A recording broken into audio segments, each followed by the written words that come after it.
नमस्कार. एबीपी माझाच्या प्रेक्षकांचं स्वागत. आज वस्त्रकथीच्या चौथ्या भागामध्ये आपण माहेश्वरी साड्यांबद्दल जाणून घेणार आहोत. मंडळी, आपल्याला सगळ्यांना माहिती आहे की माणूस आणि इतर निसर्गसृष्टीमधले इतर प्राणी मात्र यांच्यामध्ये एक अगदी मूलभूत असा फरक आहे आणि तो म्हणजे वस्त्र. माणसांनी वस्त्र वापरायला सुरुवात केली, त्यासाठी आधी त्यांनी ती बनवली आणि माणूस वस्त्र वापरतो. पण इतर प्राणीसृष्टीमधला किंवा पक्ष्यांमधला कोणीही असं काही करताना आपल्याला दिसत नाही. तर हा एक अत्यंत मूलभूत फरक आपल्यामध्ये, आणि जरी माणूस हा निसर्गाचाच एक भाग असला तरी हा एक फरक मात्र नक्की आहे. आता असे अनेक फरक पुढे जाऊन सांगता येतील आपल्याला, जसं भाषा किंवा तंत्रज्ञान, या सगळ्या गोष्टी. पण वस्त्र हा मात्र अगदी महत्वाचा एक फरक खूप काळापासून आपल्याला लक्षात येतो.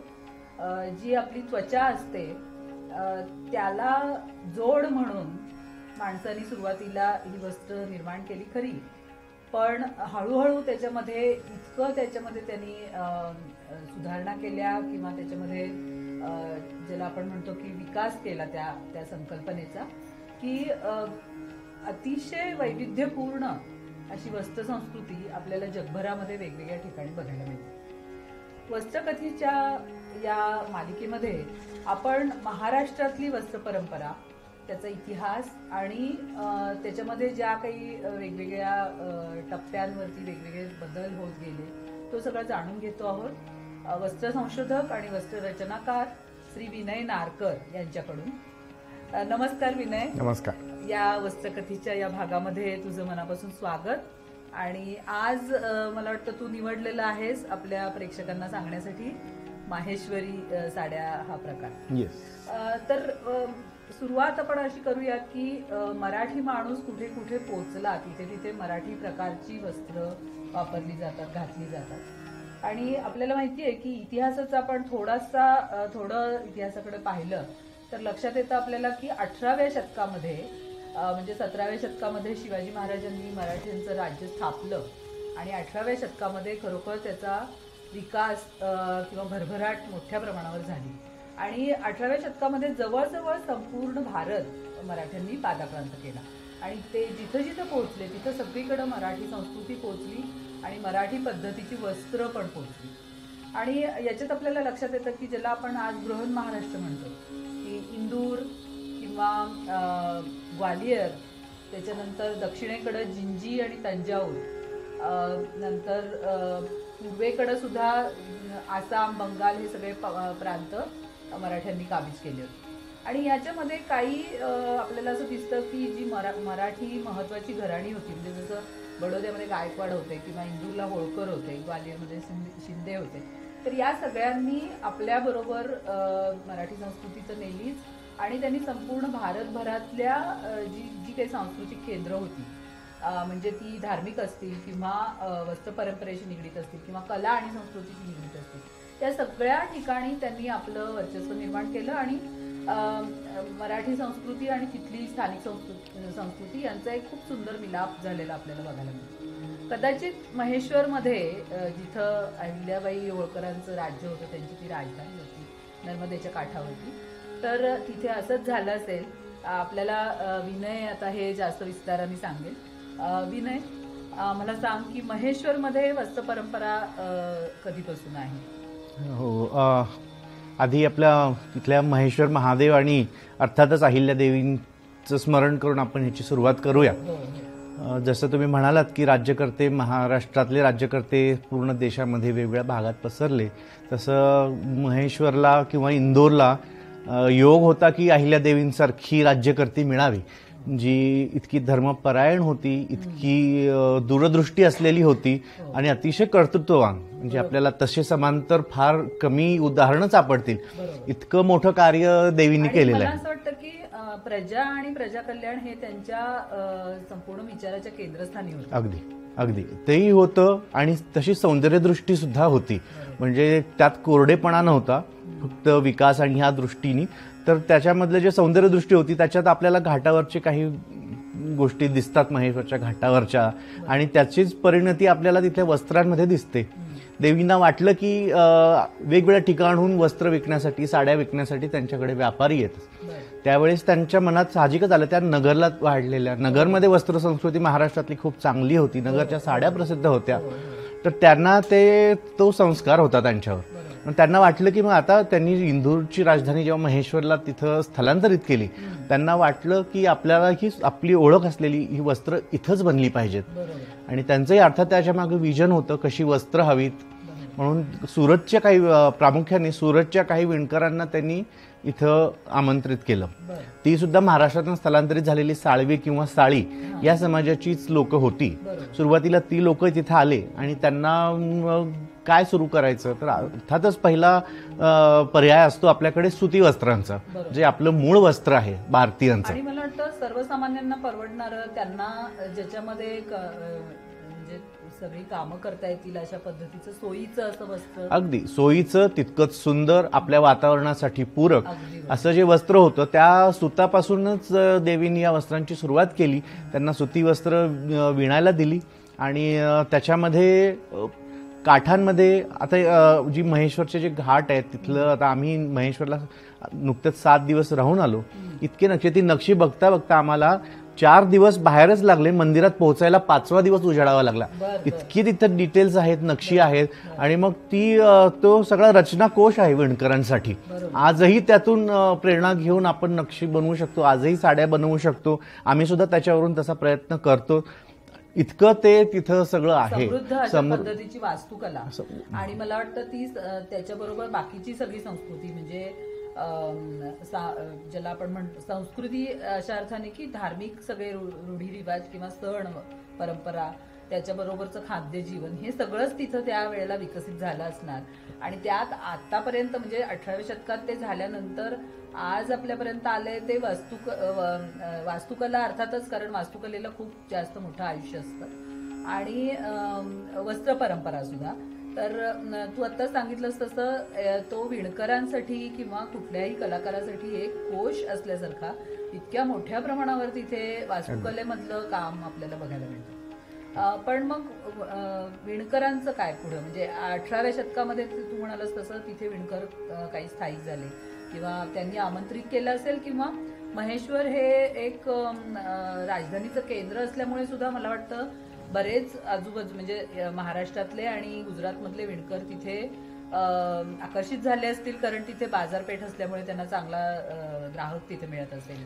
नंतरच्या काळात झालं तसं. सुरुवातीला देवींनी तिथं त्यांना वसवलं, नंतर तिथे बऱ्याच ठिकाणहून जसे जुलाहा कम्युनिटीचे समाजातली लोक असतील, मुराज म्हणून काही होते, तिथल्या त्या समाजाची लोक आली, मुस्लिम समाजाची मोमीन्स तिथं येऊन स्थायिक झाले, अन्सारी हा खूप मोठा विणकर समाज तिथे आहे, त्यावेळेस तो तिथे येऊन राहू लागला. ते त्यांचं मूळ बनारसमध्ये आहे असं म्हटलं जातं. आता त्यांचं बनारशी तशी काही संबंध तसा राहिलेला नाही आहे, पण ते मूळचे तिथले आहेत असं सांगितलं जातं. आणि तिथले आजकालच्या सगळ्यात कुशल कारागिरांमध्ये हे साळवीज आणि साळी किंवा अन्सारी समाज हा तिथे अतिशय चांगल्या पद्धतीने काम करतात. प्रामुख्याने ते लोक तिथे काम करतात. त्यावेळेस देवींनी सुरुवातीला त्यांची गरज पण होती, या अर्थाने की तिथल्या सामान्य जनांसाठी किंवा आणि तिथल्या सैनिकांसाठी, या दोन्हींसाठी पगड्यांची गरज असायची. तर पिवळ्या रंगाची पगडी तिथल्या सैनिकांसाठी आणि लाल रंगाची पगडी किंवा फेटा, रुमाल, पटका जे काही प्रकार आहेत ते तिथले महाजन असतील, तिथले व्यापारी असतील, तिथले राजघराण्यातले काही पुरुष असतील, तर ते त्यांच्यासाठी लाल रंगाची पगडी, असं ते अगदी तलम सुतामध्ये त्यांनी सुरू केलं. साड्या पण सुरू केल्या. साड्यांमध्ये अर्थातच महेश्वर घाटांमधल्या नक्षींचे प्रकार काठांमध्ये आले. आपल्याला काही बघता येईल का? हो, नक्कीच पाहता येईल. ह्याच्यात सुरुवात आपण ही करूयात की आम्ही सुती, मी एक सांगतो की सुती तिथल्या ज्या साड्या सुरुवातीला होत्या त्या नंतरच्या काळामध्ये साधारण 1930-40च्या काळामध्ये तिथं रेशम आलं. आधी सुद्धा होतं पण बऱ्याच मोठ्या प्रमाणावर, कमी प्रमाणात होतं. तर बऱ्याच प्रमाणात त्या काळात तिथं रेशम आलं आणि तिथून सुताची पिछेहाट सुरू झाली रेशम आल्यामुळे. पण तिथं पूर्ण रेशम नव्हतं. जसं 2 प्रकार होते. गर्भरेशमी तिथं असायचा. म्हणजे गर्भरेशमी म्हणजे एक मी प्रकार तुम्हाला दाखवतो. मला वाटतं गर्भरेशमी आणि गर्भसूती असे दोन प्रकार हो, आहेत मागच्या दोन्ही आहेत. भागामध्ये तू सांगितलं. अगदी अगदी. तर या गर्भरेशमीमध्ये तुम्ही बघू शकता की याच्या जो ताना असतो, आडवा धागा, हां. आणि जो त्यामध्ये सुद्धा, त्या ताण्यामध्ये सुद्धा सुती आणि रेशमी असे दोन्ही प्रकारचे धागे वापरलेले आहेत.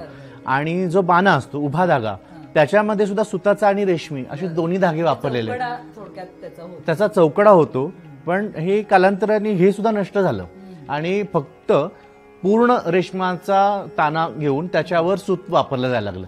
मग त्याला निमरेशमी म्हणतात. ही निमरेशमी पारंपरिक तिथली साडी आहे. बरं. म्हणजे ही महेश्वरची ही महेश्वरी पारंपरिक साडी आहे. निमरेशमी पारंपरिक म्हणजे आता प्रचलित पारंपरिक. हां. गर्भरेशमी होती, पण ती पूर्णपणेच अलीकडच्या काळामध्ये गेल्या 60-70 वर्षामध्ये गर्भरेशमी सुद्धा बनत नव्हती. बनत नाही. मला वाटतं त्याचं जे ग्राहकांकडून मागणी कमी झाल्यामुळे तसं झालं असेल का? ग्राहकांकडून मागणी कमी झालीच. ती सुताची जसं मागणी कमी झाली, भाव जास्त होत होते. सुतासाठी एका प्रमाणामध्ये किंमत आपण देऊ शकतो, नाहीतर ते तेवढी किंमत त्याला येत नाही. मग विणकरांना पर्यायानं मजुरी तेवढी मिळत नाही. मग त्यामुळं रेशमाकडं कल जास्त वाढतो आणि रेशम कल तिथे वाढतो होतो आणि बाजारपेठेचंच त्यांच्यावर असतं. आणि विणायला रेशम सुतापेक्षा थोडंसं सोपं जातं, थोडं लवकर होतं विणून. ह्या सगळे फायदे असल्यामुळे तिथे सगळ्याच ठिकाणाहून सुताची पिछेहाट झाली. पण आता आम्ही जसं प्रयोग करून ह्या गोष्टी करतोय, तर त्यामध्ये जसं ही गर्भरेशमी बनवली, तर पहिली आम्ही सुती बनवली जी तुम्ही आता नेसली आहे.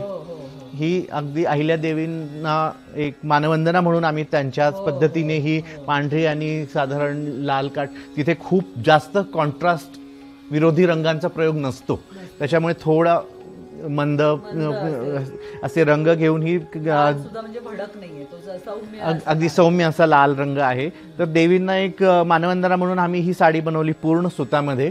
आणि अर्थातच तेव्हाचं सूत वेगळं असणार आहे, पण तरी आम्ही चांगल्या दर्जाचं सूत वापरून हे करायचा प्रयत्न केला.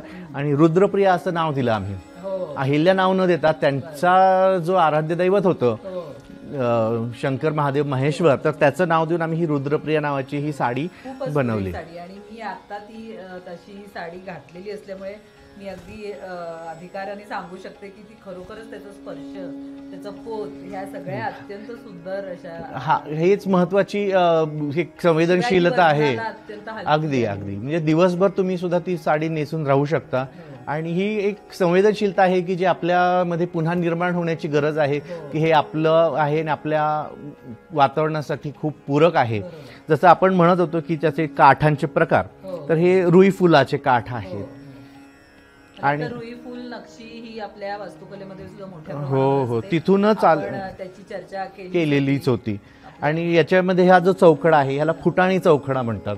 तो तिथला, हे सगळे मराठी शब्द आहेत. हे महाराष्ट्राच्याच वस्त्र परंपरेचा एक भाग आहे. याला फुटाणी चेक्स म्हणतात.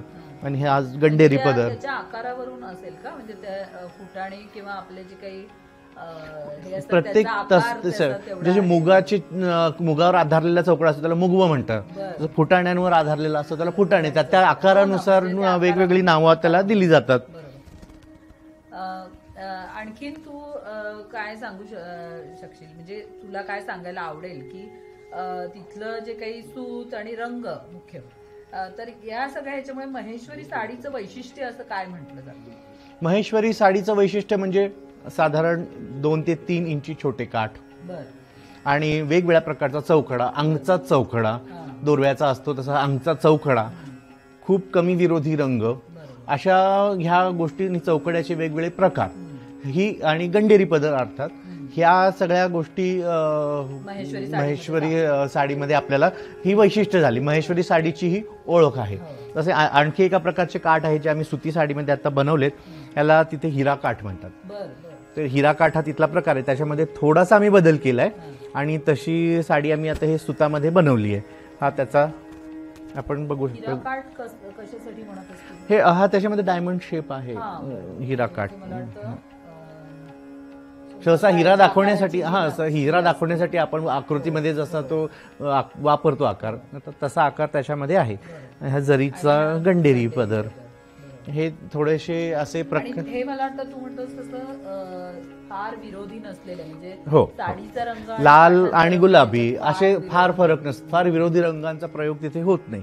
तर त्या काही गोष्टी आम्ही आणि पाळतो. मला वाटतं या साध्या साड्या म्हणजे त्याच्यावरती बुट्टी किंवा दुसरं काही तिथे नसतं. बुट्टीची फारसं चलनच नाही आहे. तिथे थोडासा आम्ही प्रयोग केलाय, तर त्या थोड्या वेळाने दाखवतो मी ती पण. आणि ह्याच्यामध्ये सगळ्यात सूक्ष्म असा चौकडा आहे. आता आपण ही साडी बघू शकतो, सगळ्यात सूक्ष्म चौकडा आहे. खूप हो, म्हणजे दिसतच नाही अगदी अगदी तरी, आणि त्याच्यात सुद्धा फार विरोधी रंग वापरायचे नाहीये. त्याच्यामुळे हा एक मजेंटा रंग आणि हिरवा रंग असा मिळून या रंगाची साडी आपण बनवलेली आहे. जे झालेलं आहे ते अत्यंत सुंदर आहे. हो. म्हणजे ज्याला आपण असं तरल अशा प्रकारचं म्हणतो की खूप भडक नाही, हो. सौम्य आणि तरल. हो, आणि तरी सुद्धा जर बारीक नजरेने बघितलं तर आपल्याला तो चौकडा पण दिसतो. चौपड. आणि मला वाटतं उन्हात जेव्हा ही साडी घालून ती व्यक्ती जात असेल तेव्हा उन्हात तो रंग बदलत असेल. आणि हो, थोडासा झाक, अशी वेगळ्या रंगांची झाक दिसते. हा. आणि या साडीला आम्ही गौतम असं नाव दिलंय. मल्हारराव होळकरांच्या पत्नी आणि अहिल्यादेवींच्या सासूबाई, त्यांचंही कर्तृत्व खूप होतं ह्याच्यामध्ये, तर त्यांची आठवण म्हणून या साडीला आम्ही गौतमा नाव दिलेलं आहे. फारच छान. हे त्यातले काही. त्यातून मला वाटतं साड्यांना असे काही त्या प्रदेशात तयार झालेल्या साड्यांना अशी काही नावं देऊन तिथल्या कर्तृत्ववान व्यक्तींची आठवण जिवंत ठेवण्याचा हा तुझा जो प्रयत्न आहे तो अत्यंत अभिनंदन करण्यासारखा आहे. आणि त्यांचंच कर्तृत्व आहे जे आपल्यापर्यंत आतापर्यंत पाझरत आलेलं आहे. किती ते त्यांची दूरदृष्टीता असेल त्याची आपण जाण. नाही, आणि मुख्य म्हणजे एका मोठ्या समाजाला म्हणजे विणकरांना तर त्यांनी राजाश्रय दिला किंवा त्यांच्या संपूर्ण उदरनिर्वाहाची सोय त्याच्यामुळे झाली, पण त्याबरोबरच संपूर्ण समाजाला पण त्यांनी दिलं ना. म्हणजे त्या विणकरांच्या मार्फत त्यांनी सौंदर्य आणि वस्तू परंपरा या सगळ्या गोष्टींचा एक समन्वय साधला. तर हे खरोखरच अगदी वाखाणण्यासारखं. आपण जसं बोलीभाषेत सहज बोलताना म्हणतो की 7 पिढ्या त्याच्यावर जगू शकतील, म्हणजे ह्या कित्येक पिढ्या ह्या ज्ञानाच्या आधारे, या कलेच्या आधारे त्यांचा विकास घडवून आणतात.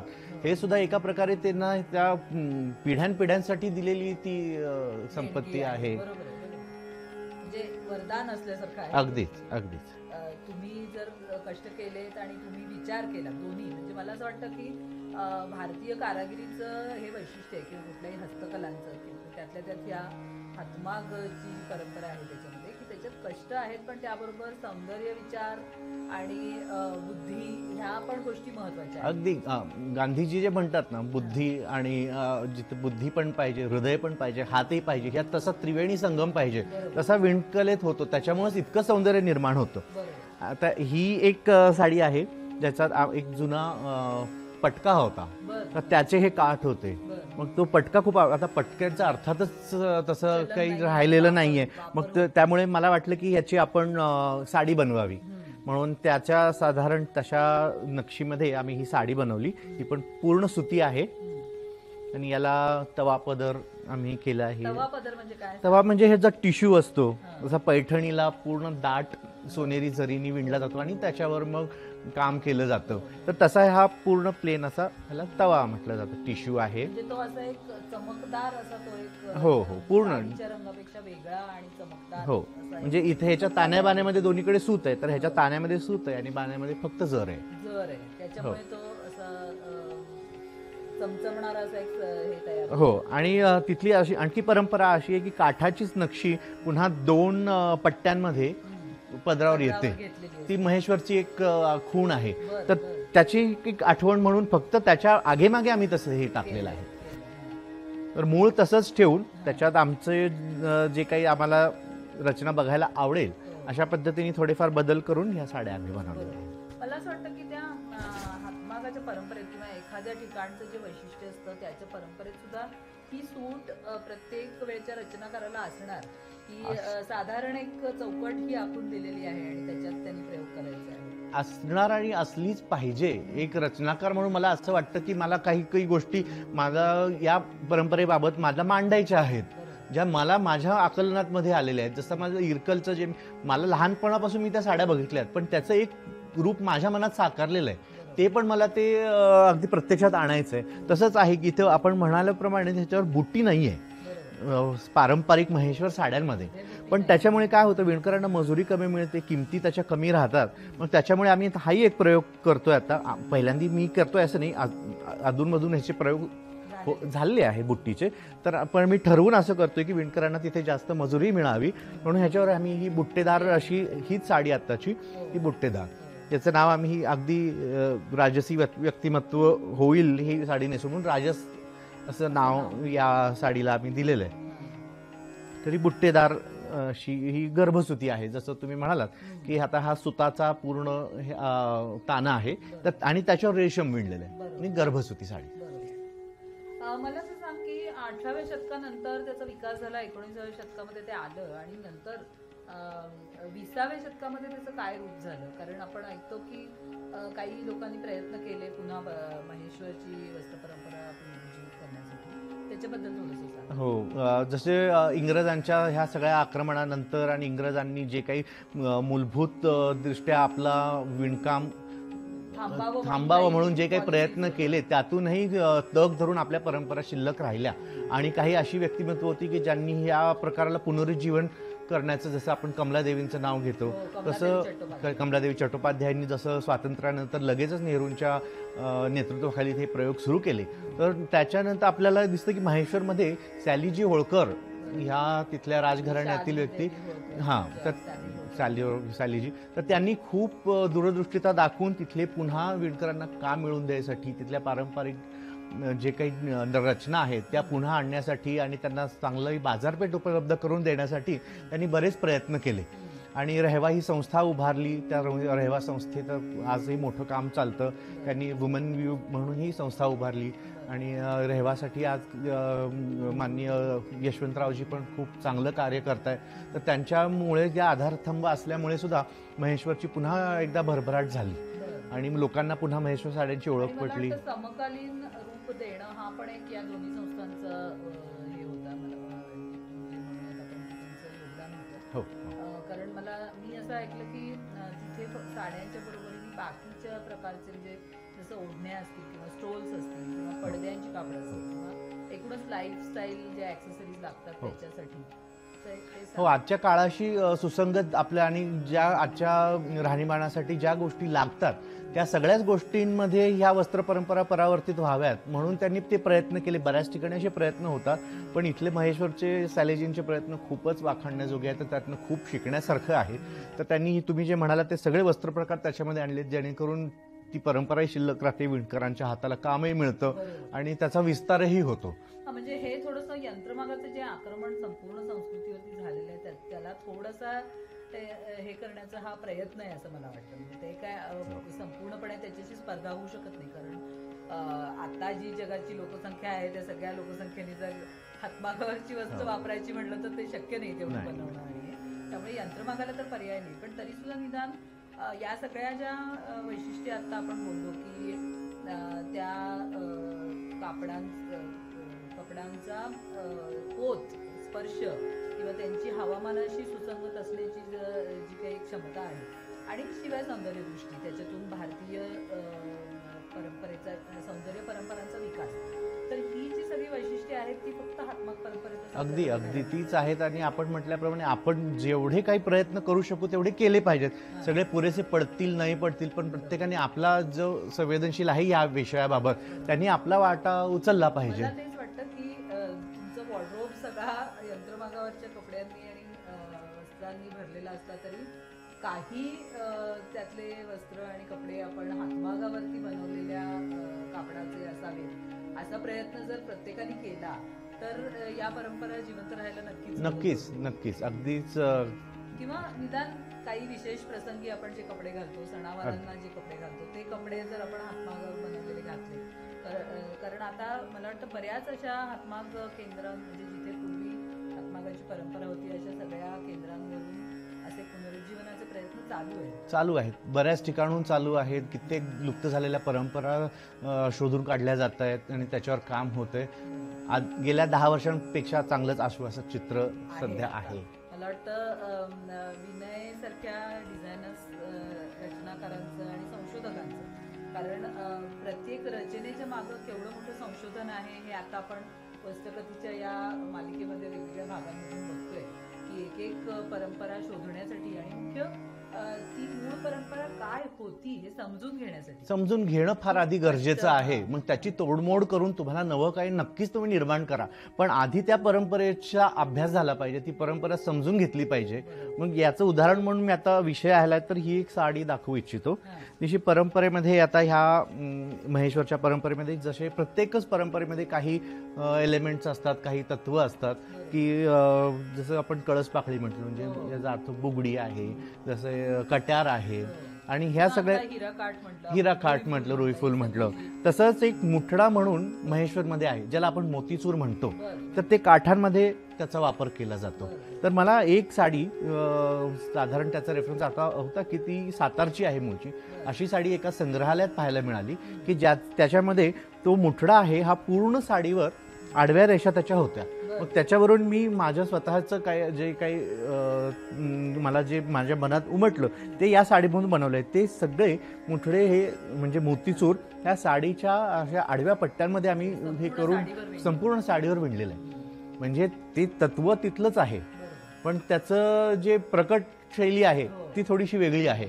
पण त्याच्यातच ह्या शक्यता आहेत सामावलेल्या आणि ह्याच्यामध्ये मग आम्ही पूर्ण दोन्ही धागे पूर्ण रेशमाचेच ह्याच्यामध्ये करून तर त्याला थोडा साजेसा असा शृंगार केलाय साडीचा.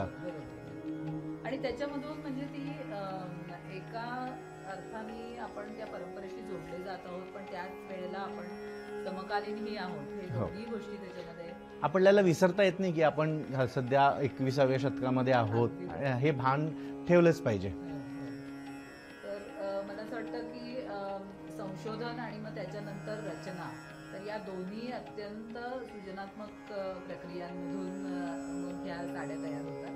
तर या सगळ्या प्रवासामध्ये आणि हे सगळे जे काही रंग किंवा त्या सुतांचे वेगवेगळे प्रकार आणि त्याच्यातून तयार होणाऱ्या त्या वेगवेगळ्या प्रकारच्या नक्षा आणि त्यांचं वास्तुकलेशी जोडलेलं असणं किंवा त्या संस्कृतीशी जोडलेलं असणं, ह्यातून हा संपूर्ण एक आकृतीबंध तयार होतो.